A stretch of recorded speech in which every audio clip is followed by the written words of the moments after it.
I don't even know what I'm doing right now. Oh, camera 1, camera 2. Camera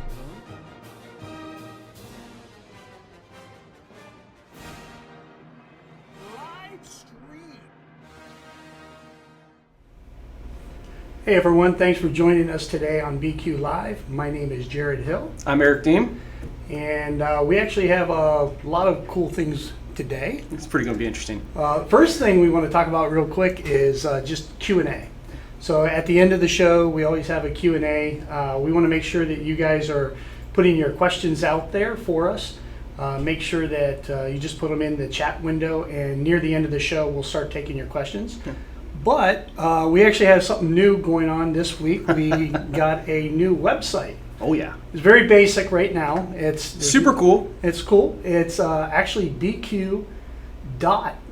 .live, not .com, not .net, .live. Right. So you can go ahead and visit that sometime. It's currently all it's doing is archiving our current shows, Previous shows. There's a little box there you can click on for new shows, and then also there's a contact us page. So go ahead and click on that, and if you have any questions or suggestions for our show, give us a shout out there. But we also have an email address, info@bq.live. .live. Actually, I have one. He has one. Mine's Jared, Jerid @bq.live. And I'm Eric at bq.live. ERIC, no K. It's spelled the right way with a C. Well, that could be like the English version. Okay. So anyway, what we want to do though is we're going to go ahead and guess. Jump right in. My shirt.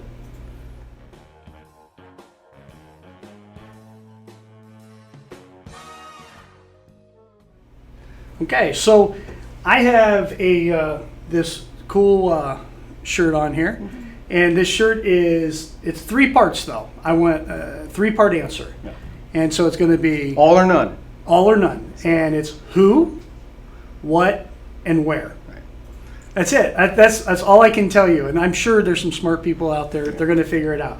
Now what's kind of cool is since it is a 3-part, we're going to give you 3 items. Your first item is our Be Clean digital textile cleaner. Gallon of cleaner. 1 gallon. Awesome. So this is really good to clean white ink, off your system. It's good for general maintenance.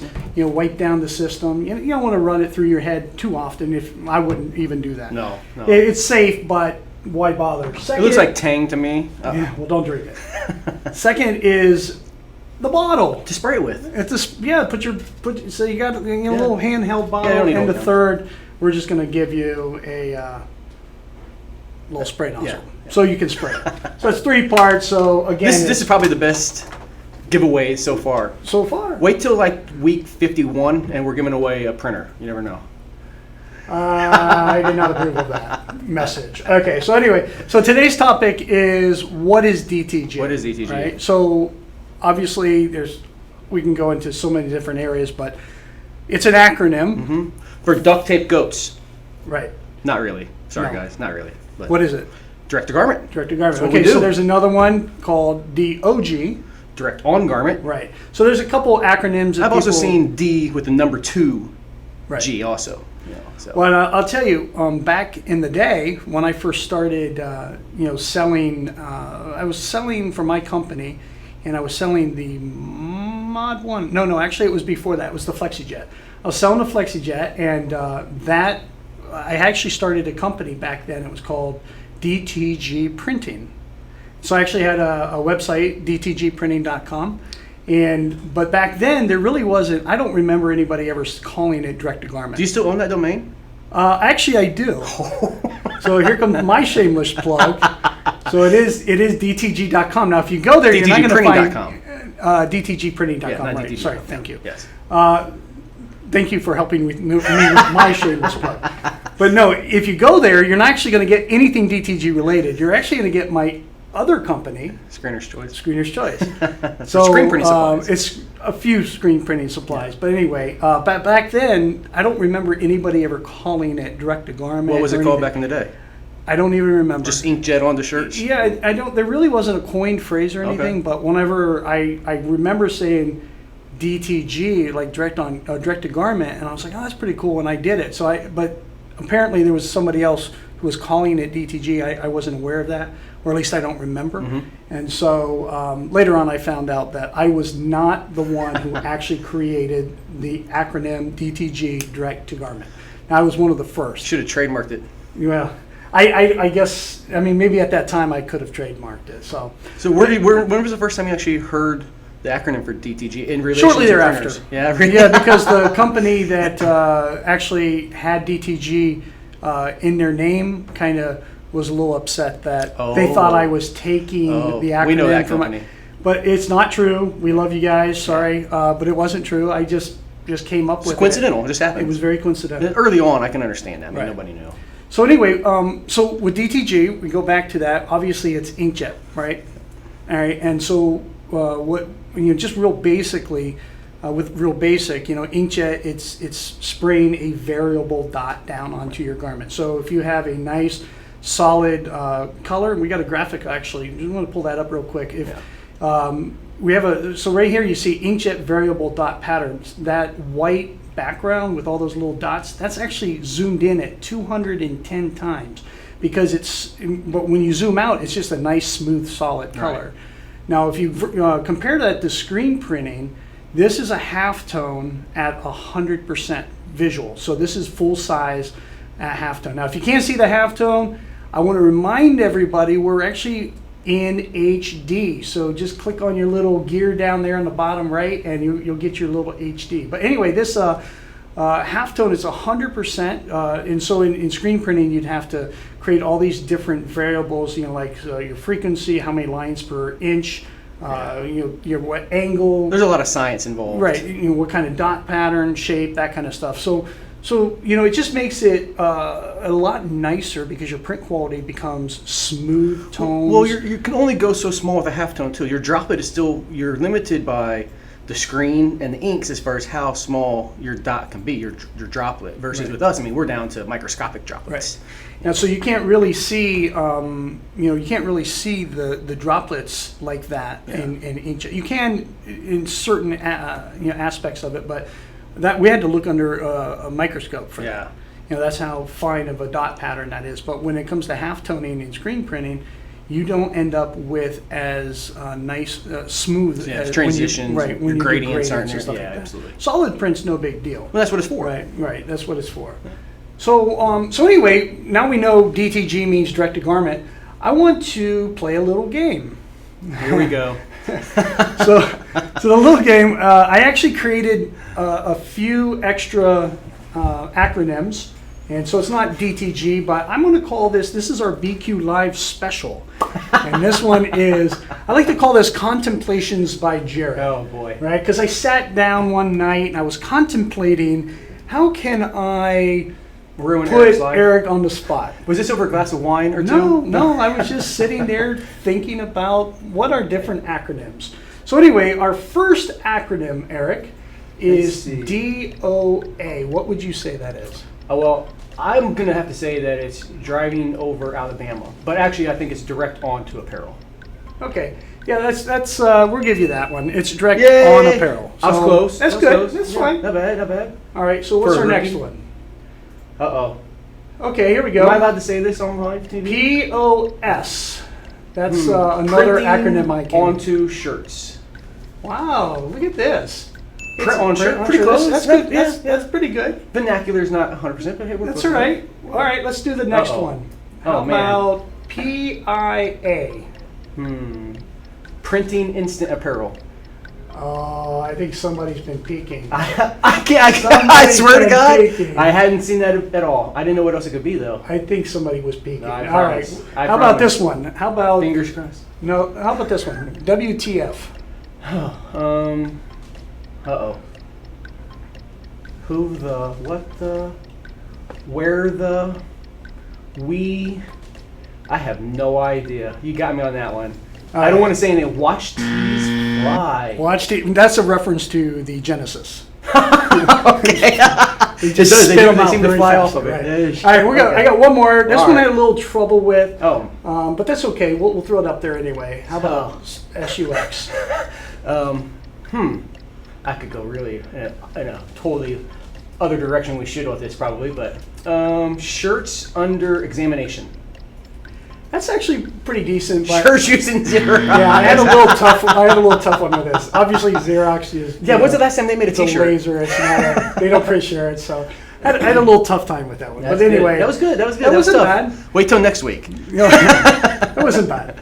So obviously the play on words, the acronyms were a little negative. I've heard a lot of people say, this is PIA, this and that, WTF and those kind of things. So, obviously there have been some cons attributed Of course. to DTG throughout the years. Of course. Right? Now, obviously we know that a lot of that has gotten better. Oh, it's gone better. Throughout the years. But what would you say, what are some of the cons that you've personally experienced?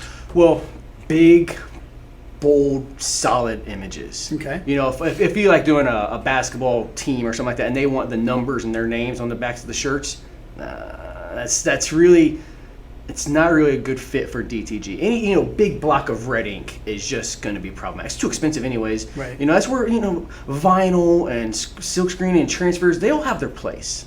And DTG, it's limited on that. But you bring on a picture, a photograph. Now all of a sudden, it's a winner. Right. But I think the speed, which is getting resolved now. Right. The speed of producing a shirt. Now setup and everything obviously is much faster. But I think the mainly just coverage, ink cost coverage, and the speed of producing a shirt is probably mainly the main cons right now. Obviously white ink issues, but that's not really a DTG production issue. Right. It's more just machine just needing help. But Well, when I was screen printing, we could print a shirt, use your screens, whatever. We're using Plastisol inks. Mm-hmm. And we could print, and then, a week later, if we didn't clean the screen out, we would oftentimes leave the screen set up, whether it was set up or not, we would leave the ink in the screen. Then that way, if someone ordered 100 pieces and they come back and they want one shirt, you still have the screen. or two or whatever it might be, I could just print it.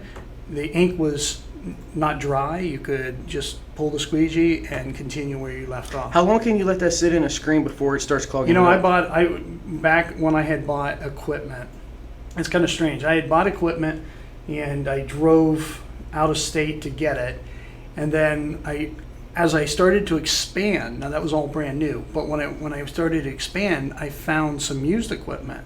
And I was in Ohio at the time, but there was a guy in North Carolina.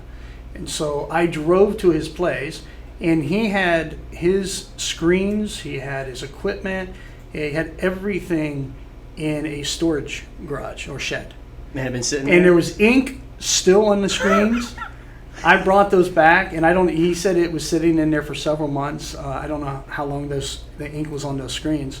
And I had, believe it or not, some of that ink was still, enough that you could actually work the squeegee a little bit. Wow. You ain't doing that with DTG. I would normally have pushed it through the screen anyway, plus they weren't my designs and that kind of stuff. But no, you're not going to do that with DTG. No. DTG, you're not going to be able to let it set, the machine set for long periods of time without using it. Yeah, with ink in it. Right, with ink in it. Yeah, for sure. So yeah, there's some cons there. Obviously, you were talking about speed.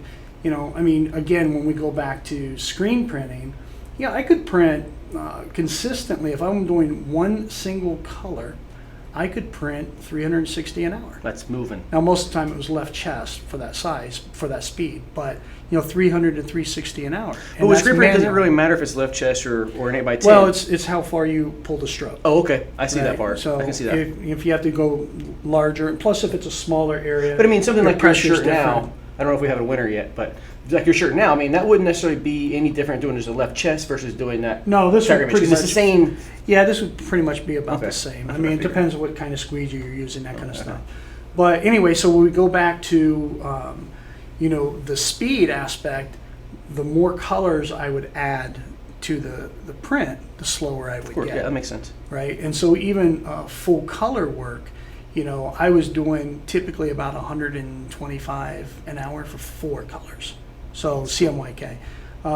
So I was doing maybe around 125 an hour. That was moving though. On an automatic or that's you No, pulling the that's squeegee? all pulling the that's squeegee. good. No, That's automatics nice. you're going to get the same speed for one color or however many colors. Right. You're going to get the same speed across the board. Okay.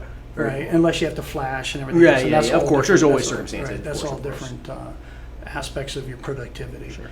So anyway, yeah, speed. So when we go back to direct to garment, the speed aspect of it. If I'm going to do 200 shirts, then whatever it takes to do one shirt, It's gonna be the you're going to multiply that by That's right. 200. With direct to garment, if you do, or I'm sorry, with screen printing, if you do 200 shirts, the bulk of your time is spent in setup. Absolutely. People Right. forget about that too. So if you can print 200 shirts an hour, then it's going to take you 1 hour to just the printing alone, Yeah. right? Right. And then, but of course, all the setup. So when I was doing screening, I would have my setup would be, so much time, and I had a break-even point. So we'll talk about the break-even points in a little bit. But I had a break-even point to when to use direct-to-garment Mm-hmm. and when to use screen printing. And I tried not to put all my eggs in that single basket. Where everything's in one, and I can only use one technology. Right. Yeah. You don't want to do that. You don't want to Right. limit yourself if you don't have to. Right. So anyway, so those are some of the cons. What about some pros? I mean, flexibility.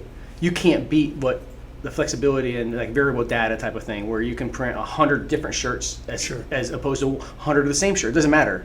As long as you have the artwork all queued up, ready to go, it's going to be just the same amount of time. Essentially, it's the same speed, same size, and everything. But I think that's mainly the biggest pro is just on-demand printing. Right. There's no setup, there's no waste. We're not waiting for this or that. We're not limited by colors or limited by how big our press is, to how complicated a design we can do. Put it on a print. Right. I think that's awesome about it. And as we continue to grow this industry and the technology gets better and better and faster, it's that gap of the break-even point, like you were saying before, between making the decision between if I want a screen print or if I want to DTG it, is going to get narrower and narrower. Right. And it already has been. I mean, even in the last decade, it's gotten to where it went from a backyard toy type of industry to full-on, production, professional people making hundreds of millions of dollars in this industry. You're using digital printers. Right. So it's cool. Well, when you go back to like the screen printing aspect versus the direct to garment, I've noticed that again, we've talked about this before, where there has been more resistance with screen printers throughout the years, and they've all began, not all of them, but a lot of them actually have been investing They in have no direct to choice. garment. But when I was looking at a lot of that, in the early stages, one of the things that I would advocate for when using direct to garment, even with other screen printers, is you can do them as proofs. Oh, So now you have to generate your artwork a little differently, though. You have to generate your artwork with halftones built in. You probably want to save it as a CMYK image so that you can separate layers. I mean, screen printers will understand that. Yeah. But with direct to garment, obviously you don't have to do that. Right. So that's a nice pro is with artwork is you just bring it in and you spit it out. There's no limitations. Right, where screen printing, you have to, break down the art. You have to do separations, and you have to build your screens one color per screen, one screen per color, that kind of thing. So you end up with, just a lot more versatility when it Yeah. comes to direct to garment. But I was saying you can always take that imagery that you're wanting to print in screen printing and use the direct to garment also as a proof Absolutely. system. So you would generate it and make it look like it would be for your Yeah, large print it just run. like you So would if you normal. wanted 10,000 piece order, Right. I've done this before where A I've lot had of shops do people. that. Well, I've had people where I've printed 10,000 piece orders and stuff, but I've had orders where I want to see it before you go, and I'm like, well, it doesn't really work that way. Right. So what I would end up doing was I would set the shop up, set up the press. I would tell them when I'm going to have it ready, and then I would do one print, and they would be there when I did that print. Yeah. And then they have to approve it. DTG makes that so much easier now because Well, if you have but to if go they back and don't change approve something, it- right? Right, but the good thing is, very rarely did that Yeah. ever happen where they didn't approve it after seeing it. But again, it's one of those things with DTG. I can print one shirt. Hey, do you approve this or not? Right, make a change or whatever. I mean, Right. I know some big print houses that can do 500,000 garments a shift. Yeah. And they have DTG printers specifically for. I mean, when you have a huge and you have contracts with professional sporting teams or stuff like that, they want proofs. Right. You know, and so these guys will use digital printer just to they'll do all their artwork before they go on. They have 20/20 color automatics and 20/20 color manuals. To burn that many screens and set the machines up and then to make a change, the art director says, no, I don't really like that. I want to change that. Or I want a different font. Yeah. You can't. I mean, for them, they just pop out 5 minutes later. Oh, I changed that. Okay, 5 minutes later, there's another proof. They approve it. Now they start outputting film and burning screens, and it just makes it so much easier. I think that a lot of people also with DTG or like your old time screen printers who have kind of fought moving into DTG, the public is becoming more and more aware of the technology, Right. and as they get more educated in it, they have to jump on board, or else they're getting left behind.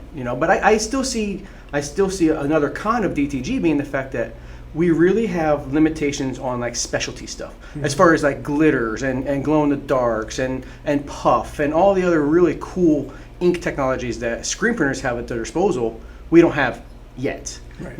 It's hard to tell Photoshop make this puff, as opposed to pouring puff additive and pulling a squeegee. It's analog; it doesn't know. So, but it's going to come. I have faith that that's all going to come in time, or that we're going to see the shift where screen printing is going to be more on that specialty side of things, and Right. DTG is going to be just the run-of-the-mill prints all day Right. now. So we're not anywhere near that, but in time. Well, again, we go back to, how much can you charge for a screen printed shirt versus True. a direct to garment? Because with screen printing shirts, everybody's nickel and diming it, and they're always wanting to get the lowest price possible. Mm-hmm. With direct to garment, you don't really want to play that game so No, much. it's a premium. It's a premium product, Absolutely. and you want to charge more for that product. Absolutely. It takes you longer. The costs are more, at least on the ink side. If you have to use pre-treat, the pre-treatment side, those costs are a little bit more, but you don't have the labor involved Right. of always setting everything Or up. the square footage needed. Right. So if you tell someone, that someone says, well, I want 3 color job and I want 12 shirts in screen printing, you're going to charge, I used to charge $25 a screen, and that wasn't the expensive ones. Some people would charge $45 a screen. Now, would you throw in screen fees if somebody bought like 300 shirts or whatever, or was it no matter what? Yeah, I mean, I played played around with it a little bit. Yeah. Most of the time, if there were a decent order, I would, Okay. or I'd reduce the cost a Sure, little bit. yeah. Like a 10,000 piece order, I would throw the screens in. Well, I mean, especially if really, it's like 2 it's colors. negligible at that point. Right. Yeah. But so yeah, I mean, I would do that. But again, you have to wrap all that into the price. So if you say you want 3 colors and you only want 12 shirts, I would charge minimum $75 just for the screens. Yeah. Now I kind of consume the cost of the setup, the time it took, that kind Your of labor things. aspect. Yeah, of I kind of absorb that cost a little bit, but the screens, some of that's built into that. Yeah. But again, I would have to charge minimum $75 just for 12 shirts. Yeah. All right, but of course that include the shirt or the ink Yeah. or the time. So That's just the setup fee you were charging. yeah. So again, when you go to direct to garment and then I want 12 shirts, I can charge. Basically, if you do screen printing, you can add all your costs together, divide it by 12, and technically that's minimum you should be charging Oh, sure. for direct to garment. You might even charge more than that. Yeah. But that's definitely minimum.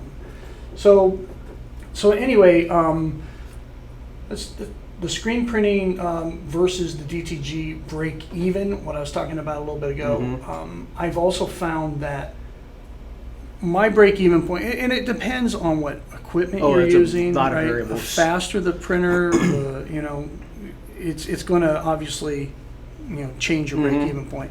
But back when I was running my screen printing company, I would do this quite often. I had a customer that would do a gross of shirts, 144 shirts, always white T-shirts.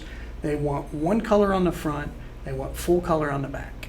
So with CMYK printing only, it's a no-brainer. So I Right. just printed all the backs with direct to garment Yeah. and all the fronts were screen printing. Quick. I mean, it was quick. I could get it done.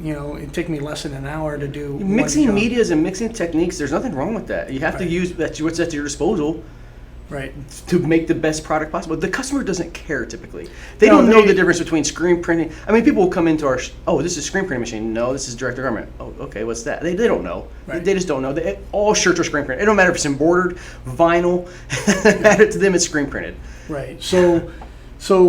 But that's kind of problematic at times too, because of the pricing scheme. Yeah, they don't get it. And they don't understand that. But again, you start to do smaller quantities. Yeah.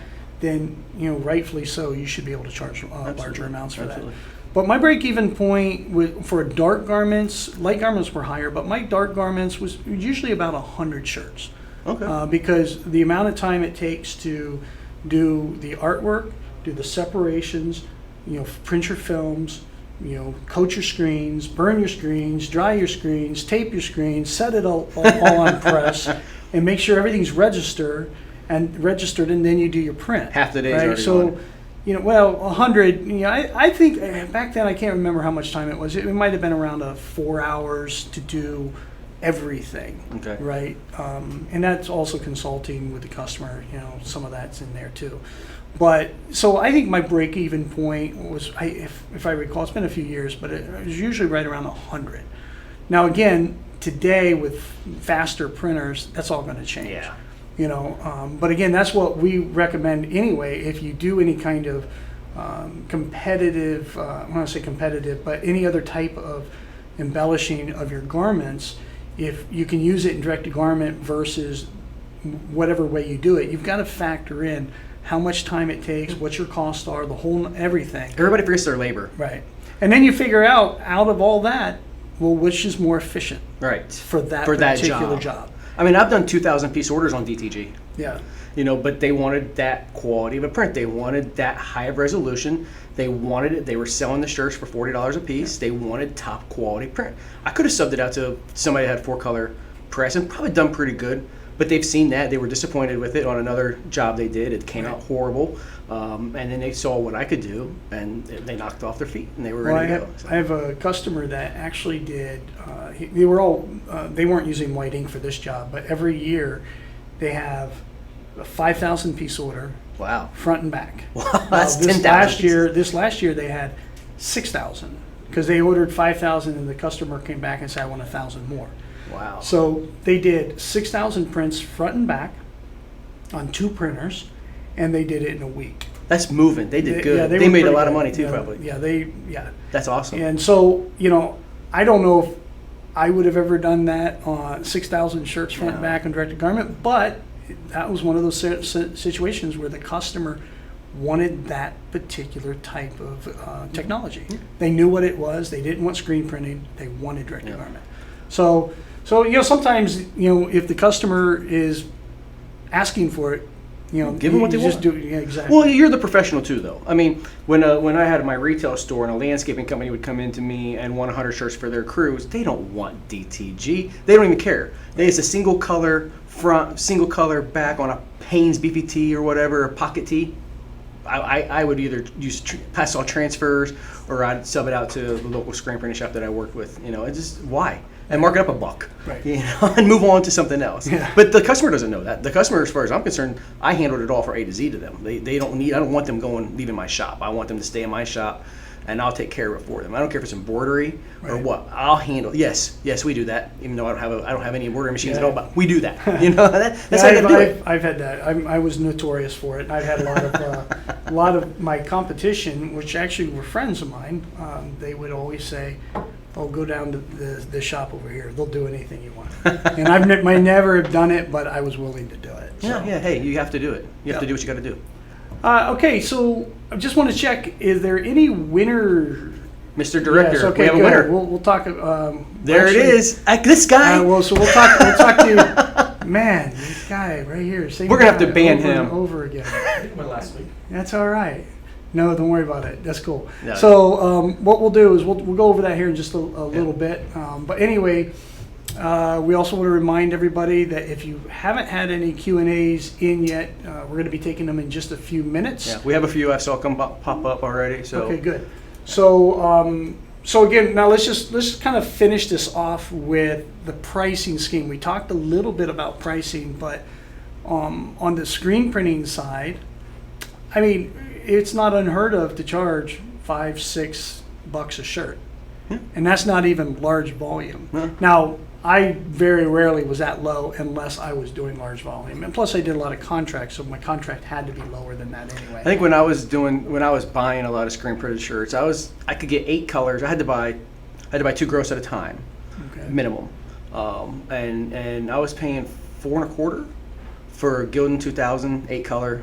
Yeah, that's a good price. Yeah, that's a good price. Just front was one side though, Right. And then it was like another 20 cents to do a sleeve. But I mean, I had moved literally through this one shop over my career probably 5 million T-shirts. Yeah. You know, so we were a pretty good client. You know, so he's going to give me good deals. But he's not going to print me 20 shirts for that price. Right. There was no way. Right. You know, but it's. I have noticed. I've talked to some other people recently. You know, when we go to trade shows or whatever, about what their pricing is, and it's gone up. Screen printing costs, they've actually started realizing they're leaving a lot of money on the table, and because they will chase nickels instead of dollars. A lot of those guys, and it's just I don't understand why they do that, but I think that now people are starting to realize, wow, you know, these guys are charging $20 a T-shirt. Why can't we? Right. You know, so they realize that they're leaving money on the table. They don't have to, and that pricing is going up. I mean, I've seen prices, you know, $7, $8, $9 a shirt for a screen printed shirt. Quantity obviously is going to be a factor there, but it's getting to where we're getting much more competitive pricing wise, even garment per garment with DTG versus screen printing. Sure. But it's not there yet. But well, I mean, if I would do contract work and I would do large volume contract work, and the thing with contract work is, you know, we talked a little bit about it on previous shows, but you know, the customer would supply the garments, so I didn't make money on that. I ended up, my lowest price was 35 cents or 25 cents for the first color and 10 cents per color thereafter. that's And so, you know, I would do, it's not unheard of to charge 35, 45 cents, you know, 35 cents for a 2-color job. You know, but again, this is large volume, and all your, you know, setup time and all that's up front, and then those would be done on automatics. Right. I wouldn't manually print those. So those would all be done on the automatics. So how do you figure your costs on screen printing as far as like with DTG? Obviously the RIP tells us, hey, it's going to use X amount of magenta, X amount of yellow, black, white, whatever.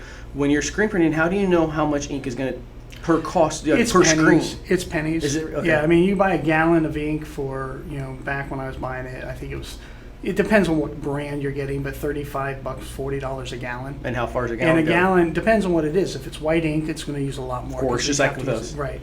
But you know, you could get, you know, 500 shirts. I mean, it really it just really depends.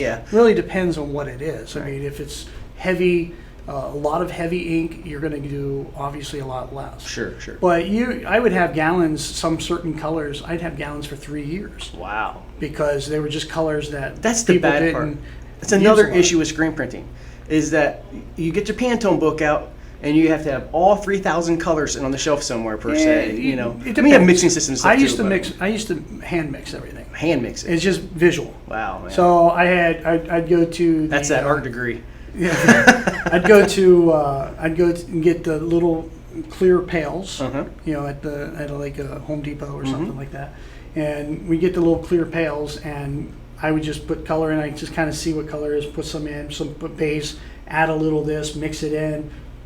Hold my Pantone book, a little bit more of this, and that's how I did it. Now I'd have to get it approved, because if someone wants a particular color, you know, I'd have to doing a job from Coca-Cola, and they want their specific PMS color. Right. But now hand mixing that might not suffice. And so, but some people have color mixing systems. Oh yeah. Right, so they just can, like Home Depot to buy. These paint. are big companies, though. Well, of course. Right, so they're gonna, you know, little small mom and pop shops typically don't have that kind of stuff. They just have a room full of ink. Yeah, I mean, I had 2 shelves, and they were really tall. Actually, they were taller, they were probably 7 foot tall. These shelves were, and I just had gallons upon gallons of ink, you know, because I still had all different colors. You know, I don't even know how many I stocked, at least, you know, probably at least 24 different colors at any given time. Yeah. You know, so the good thing is most people weren't very particular about, I got to have this PMS color. Yeah. Most people don't even know what that is. Your average every person, but your screen printing shop wants to know it. Right. You know, it's like, even if I don't care, I just want green. Well, there's 3,000 variations of green, so which green do you want? Because if I choose this green, that's not the green you wanted, now you're going to be upset with me. So. Well, now let's go over to the direct-to-garment side, though. Yeah.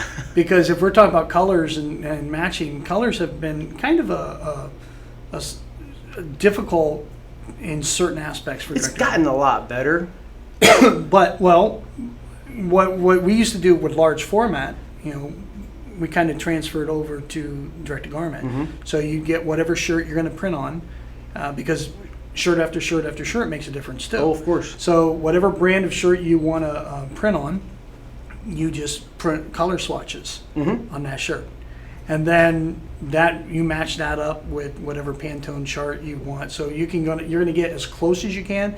So I guess it's kind of it's a workaround, and things are getting better. Colors are always getting better. Well, having the PMS, a Pantone Color Bridge book will help a lot too, because you can see the CMYK equivalent, which is still not really perfect, but at least, like you say, you print a color chart out, and then knowing that you have the chip board in your hand, which one of those variations is it going to be? It might not be the one you chose. It might be a couple down the line or a couple up the line. Chances it won't be. Yeah, but it's still going to be really, really cool. I mean, I did some NCAA. I did some test prints for the NCAA, and they sent me some of the college, and they wanted to see how close DTG would match for their stuff.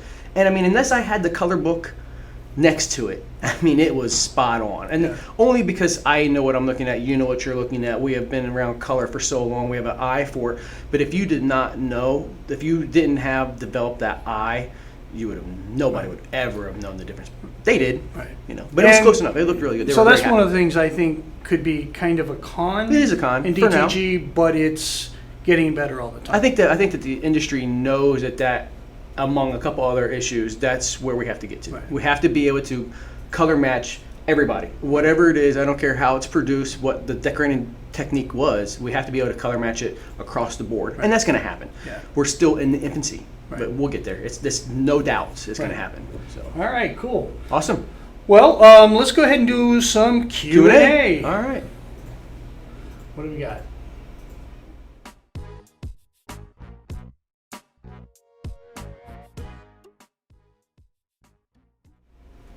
Okay, we got Rick Port. I always see this name Portune, and you can give me a shout out and tell me I said it wrong, and give me the correct spelling or pronunciation.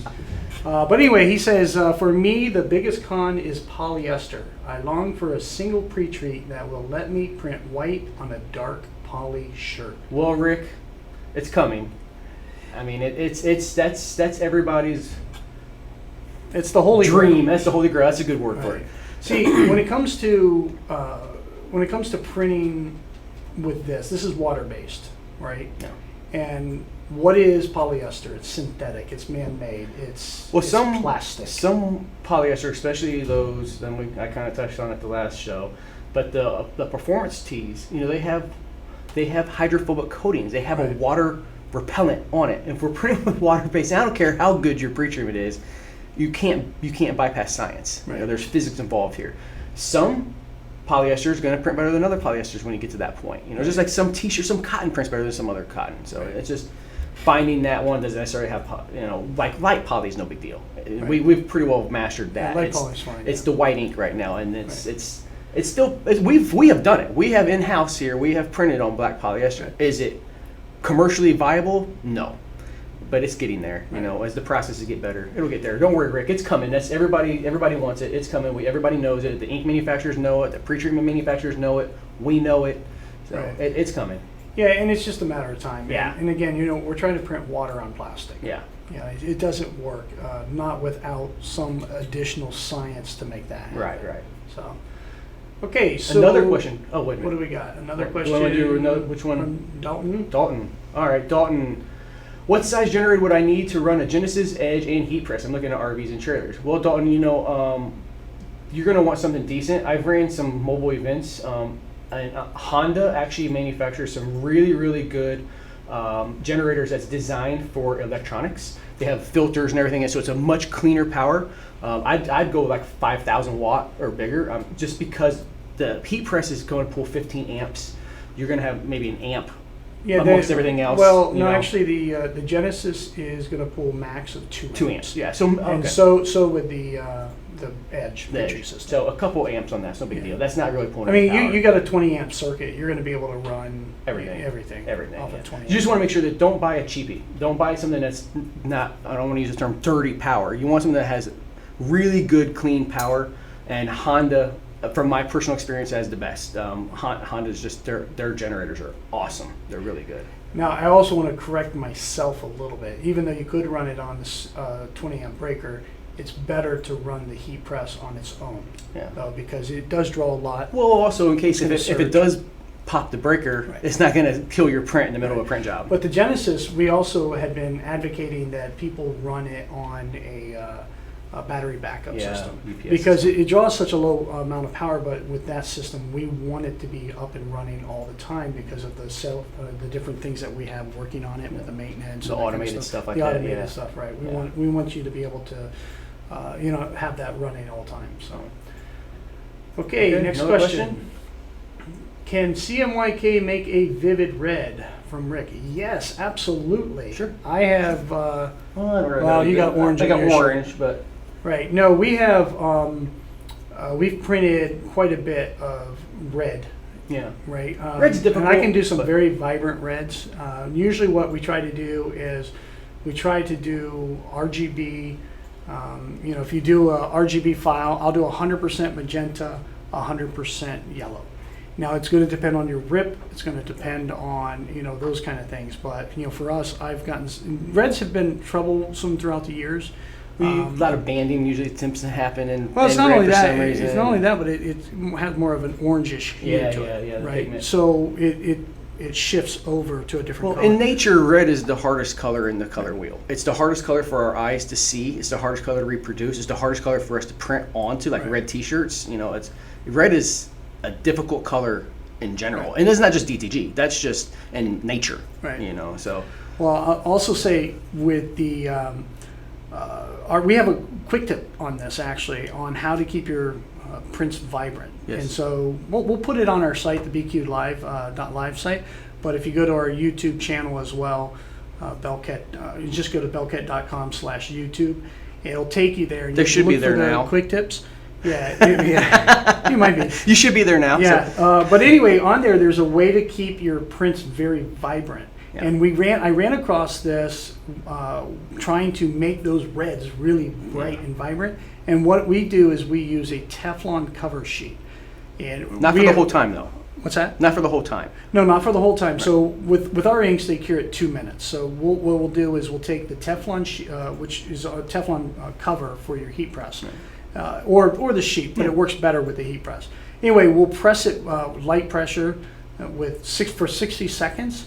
Let it lift, and then put parchment paper down. Because when you have white ink like this, if this is for white ink prints, so if you have red on a black shirt, for example, you do this method. And so, but if you use the Teflon the whole time, it's going to be very shiny and rubbery kind of texture. Yeah, and it's not going to. It doesn't look good in my. Some people don't have a problem with that. I don't like it, I don't but like again, it. it's a personal preference thing. So, but that will actually help retain the vibrancy of the red and the color. And then when you put your parchment on top of that afterwards, it helps mute that shininess down. Kind of brings it down to like that eggshell. Yeah, it's going to be a little bit, but not anything like when it first comes off press. And the first wash, it goes away too. It'll Right.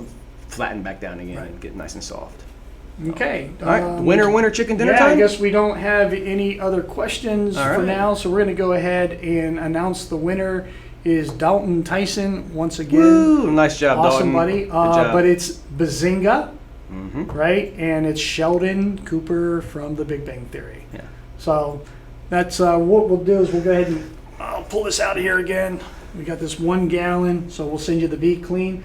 And so again, you can go on our website and you can get if you have an interest in this product, they can go out to our website, get 10% off. Yeah. So all they have to do is go to belquette.com/store and then look for the Be Clean under the cleaning section. Or anything else. Or anything else. Enter in Bazinga for 10% off 10%, of everything guys. in your shopping cart. And order, again, as a reminder to use that after you place it in your cart, go in the upper right-hand corner, click on View Cart and enter your coupon code in there. Yeah. And we just want to remind everybody, BQLive is every Tuesday at 4 Don't p.m. forget BQ.live, guys. BQ.live. BQ.live, so you can actually go there and watch recaps of different things. We're going to try to probably blog a little bit. I don't know if we got those mad skills, but we're going to try it. Time. That's the Time, thing. well, right? time's probably more really than anything. Yeah. But yeah, so we'll put that information out there. But again, you want to subscribe, you want to share this. If you guys really think that this is something that is helpful to you, beneficial to you, it's going to be helpful to us. If you just know other people and say, hey, have you ever taken a look at BQ.live or BQLive on YouTube? We've got two really cool hosts, Eric Deem, of course, and myself. We've had really good response, though, guys. We really appreciate it. The first few weeks, we've had tremendous amount of views after the show's over for everybody who wasn't able to watch it live. So we really appreciate all the feedback and positive response we've gotten. So thank you guys so much for watching. So. Yeah, so if you go to BQ.live, you can actually, once again, remind you just to hit contact us, put any information you want in there, or you can shoot us an email at info@bq.live. Absolutely. And so, again, we're excited. We're going to continue. Next week. Yeah, we're going to continue next week. We got some new topics coming up, some continuations and stuff like that. But again, if you guys have any recommendations, let us know. Yeah, we have 52 weeks we have to come up with topics for. Yeah. So if you guys have ideas, let us know. Even if we need to rehash something you didn't know from the last show, the calculator's still up. So if you guys, we talked about pricing again today. We'll put that on the BQ.live site as well. Just as a download area or something like that. We'll put all that stuff on there. Yeah, and if you have any ideas for our BQ.live website, let us know that too. Definitely. Anything like that. But again, we appreciate you guys spending some time with us. And as always, we'll see you next week. Thanks, guys. All right, see you now.